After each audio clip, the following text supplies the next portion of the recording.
ഉന്നത വിദ്യാഭ്യാസ രംഗത്ത് കേരളത്തെ രാജ്യത്ത് തന്നെ ഒന്നാമതാക്കുമെന്ന് ഫിഷറീസ് വകുപ്പ് മന്ത്രി വി അബ്ദുൾ ഗഫൂർ കോതമംഗലത്ത് പറഞ്ഞു. Advocate Dean Kuriakose M P വർഷാവർഷം ഉന്നത വിജയം കൈവരിച്ച വിദ്യാർത്ഥികൾക്കായി നൽകുന്ന എംപീസ് എക്സലൻസ് അവാർഡ് വിതരണം ഉദ്ഘാടനം ചെയ്ത് സംസാരിക്കുകയായിരുന്നു അദ്ദേഹം.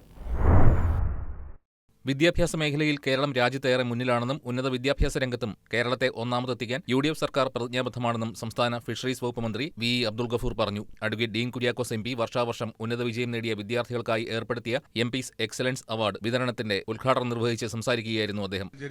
അദ്ദേഹത്തിന്റെ കാഴ്ചപ്പാട് നമുക്ക് മനസ്സിലാവുന്ന ഭാഷയിൽ വളരെ കൃത്യമായി അദ്ദേഹം ഇവിടെ പറഞ്ഞു.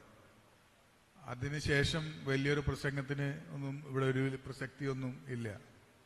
ഉന്നത വിദ്യാഭ്യാസ മേഖലയിൽ കൂടുതൽ പുരോഗതി കൈവരിച്ചാൽ മറ്റ് സംസ്ഥാനങ്ങളെയോ വിദേശ രാജ്യങ്ങളെയോ ആശ്രയിക്കാതെ കേരളത്തെ വികസനത്തിന്റെ പുതിയ ഉയരങ്ങളിലെത്താൻ സാധിക്കുമെന്ന് അദ്ദേഹം പറഞ്ഞു. മുഖ്യമന്ത്രി വി.ഡി. സതീശന്റെ നേതൃത്വത്തിലുള്ള സർക്കാർ വിഭാവനം ചെയ്യുന്ന പുതുയുഗ കേരളം എന്ന സ്വപ്നം ഉന്നത വിദ്യാഭ്യാസം ഉൾപ്പെടെ വിവിധ മേഖലകളിൽ യാഥാർത്ഥ്യമാകുമെന്നും അദ്ദേഹം കൂട്ടിച്ചേർത്തു. Advocate Dean Kuriakose M P ചടങ്ങിൽ അധ്യക്ഷത വഹിച്ചു. ഷിബു തെക്കമുറം MLA മുഖ്യ പ്രഭാഷണം നടത്തി. സന്തോഷ് ജോർജ് കുളങ്ങര ഉന്നത വിദ്യാഭ്യാസത്തിന്റെ സാധ്യതകളെക്കുറിച്ച് വിശദീകരിച്ചു. Kothamangalam municipal chairperson Bhanumathi Raju, block panchayat chairperson Jessy Saju, Congress Kothamangalam block president Shameer Panakkan, നേതാക്കളായ AG George, KP Babu, Abu Moideen, MS Eldhose, PK Moidu, Jomy Thekkekara, Bijoy P Joseph, PM Sakkariya, Anoop George, PC George, Eldhose Vattakkavil, Anoop Ittan, Anoop Kasim, PK Chandrasekharan Nair, Aji PR, Jain Ainiyadan, Arun Ayyappan, PT Shibi തുടങ്ങിയവർ സംസാരിച്ചു.